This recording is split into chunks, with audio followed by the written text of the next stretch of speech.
It has always been fascinating to me that there are several times, only really 2 times in the entire Bible, where we have an implication or the notion of reincarnation pops up.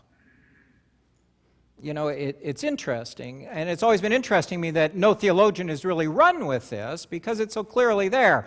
It happens once at Caesarea Philippi when Jesus turns to his disciples and he says, "Who do people say that I am?" And the immediate response is the same thing. Some say you're Elijah. Some say you're John the Baptist come back. So there's this notion of a return.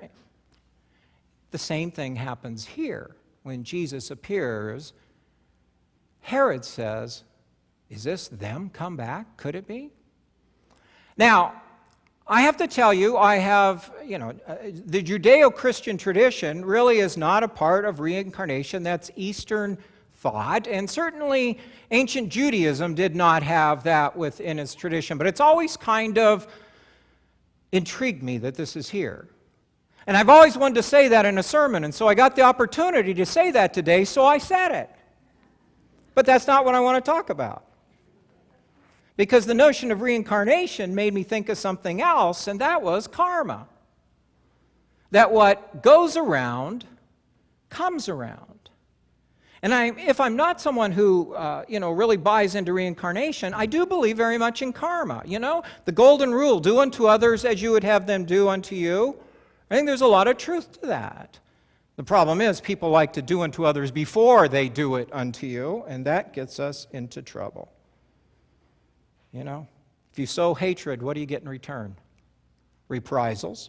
If you react in anger, you receive hostility. And if you are a person who judges all the time, believe me, there are always people waiting for their opportunity to judge you.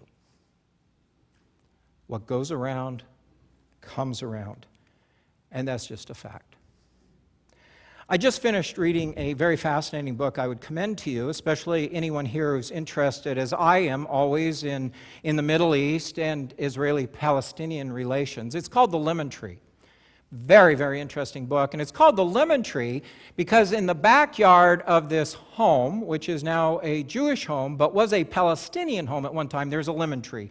And the author just kind of uses that as an illustrative way to symbolize these two families. And what it talks about, it begins with the Palestinian family who lived in this home, and a young boy was born there named Bashir. And in 1948, during the civil war in that country, the Israelis moved in and took the houses over and sent the people away, said in 15 days you'll be able to come back, but in 60 years they'd never been able to return. Well, the flip side of that is the Jewish family from Bulgaria, who during the Second World War fled the Nazis and found refuge in then Palestine, and they were given that home. And in that home was a young girl born named Delia. And the story talks about the 60-year relationship that begins when Bashir, wanting to return to his home of birth, which he hasn't seen since almost 15, 17 years, he returns and he knocks on the door and he meets a young woman who is Delia. And this relationship goes on. And the author talks about the struggle they have to try to get to know one another, being on opposite sides of wanting the same place to live. One is born there, the other's been born there. They both see that as their undeniable birthright. Well, years later, as the book kind of concludes, Delia has no idea where Bashir is. He's been imprisoned many, many times. And exiled and imprisoned again. And so she literally writes a letter that's published nationally, and he eventually reads it, and he responds to her. And in her letter, she asks for compromise. She asks for some way for them to find a way to live together and to accept differences and maybe even cherish them. Bashir writes a letter back to her. And in that letter, he reveals to her the first time, now they've known each other for 40 years, and she never knew that he didn't have a left hand. That as a child it had been destroyed because he and other boys were playing. They'd been ship to Gaza, and they were playing with an Israeli landmine, and it blew up in his hand. He talks about that there in the letter. And then he goes on to say, I don't know if we will ever find common ground, because anyone who plants barley will never reap wheat. And anyone who plants hatred can never reap love. And he says, Israeli leadership has planted hatred in our hearts, not affection, destroying all human values the day it destroyed my childhood, my existence, and my right to live on the soil of my homeland.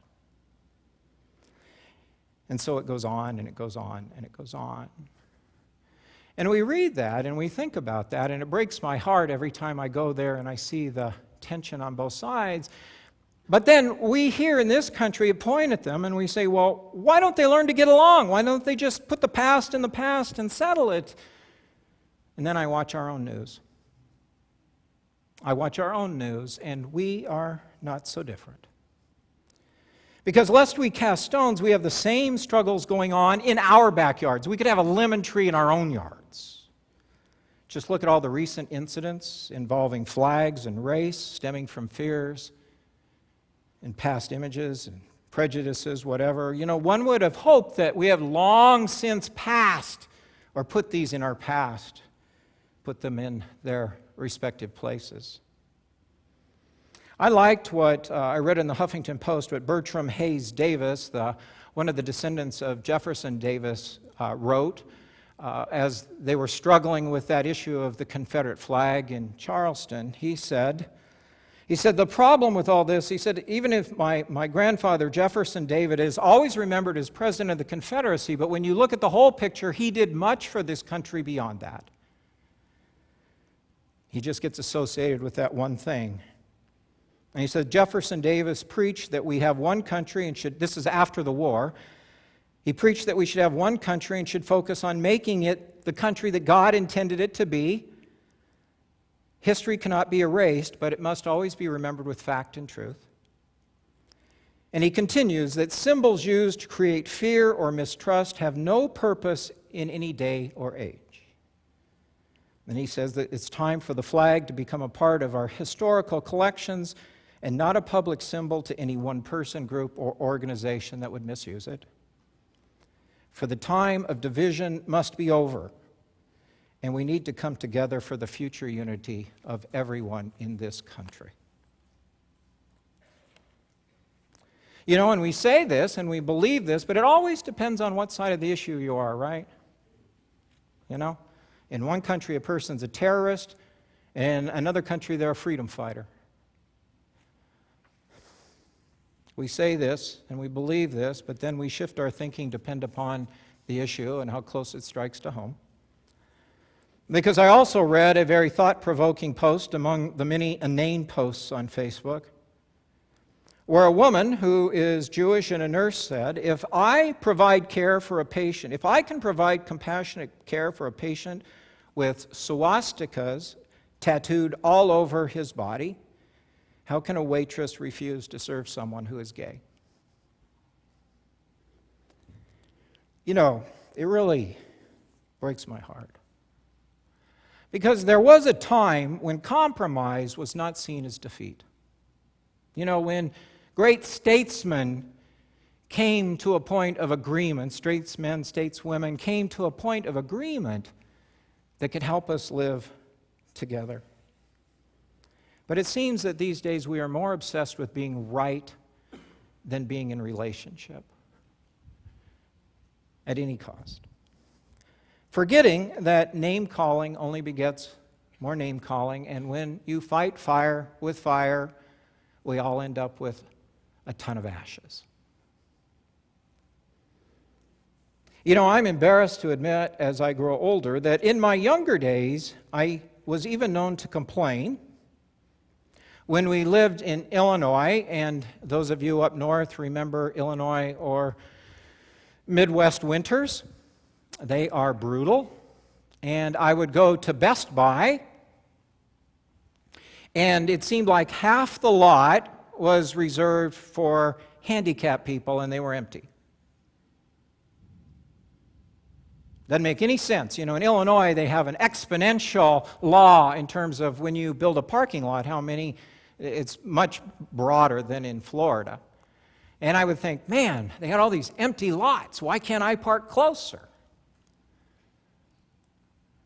Then I was diagnosed and I have a disability. Whole picture changes. And I'm grateful for whoever it was who had the courage to stand up and make people take note that there are other people who need the ramp or they need the obstruction removed. It all depends whose shoes you stand in. And when and where will we find common ground, even among Christians? Maybe that's why Jesus, in an age when Judaism had 700 plus laws and you nitpick about what's work on the Sabbath and do I carry keys in my pocket or don't, and do I have to put the phylactery on my forehead and what I can and can't, and in all that kind of stuff that people argue and debate about, even today, Jesus said, just two things to remember. Love God, love your neighbor. If you do those two things, the rest kind of takes care of itself. In our scripture, Herodias, Herod's conniving wife, went to great extremes to get rid of what she saw as a problem, John the Baptist. She manipulated anybody she could to get her way, even her daughter Salome. And I suspect many others. And Herod gives in to her because he's afraid he's going to lose face in front of his guests. She's about power, he's about power. In the short run, she wins. She wins. She gets rid of John. Their code of selfishness and personal aggrandizement wins. But in the long run, what John the Baptist stood for and initiated as the forerunner in Jesus lived on. And so, who really won? What force really won? She's later exiled, her husband's exiled, but the gospel lives on. Kindness, thoughtfulness, caring, respect. A true attempt to understand people who are different than us, a desire for family or community, acceptance of differences, honesty, and a true effort to hear and to listen and to build bridges. We have to ask ourselves, are these really what we are about? Are these what our churches are about? Because I may not believe in reincarnation, but I definitely believe in karma. I believe that what goes around does come around. And the question we in every generation must ask is, in that go-around, what are we putting in the mix?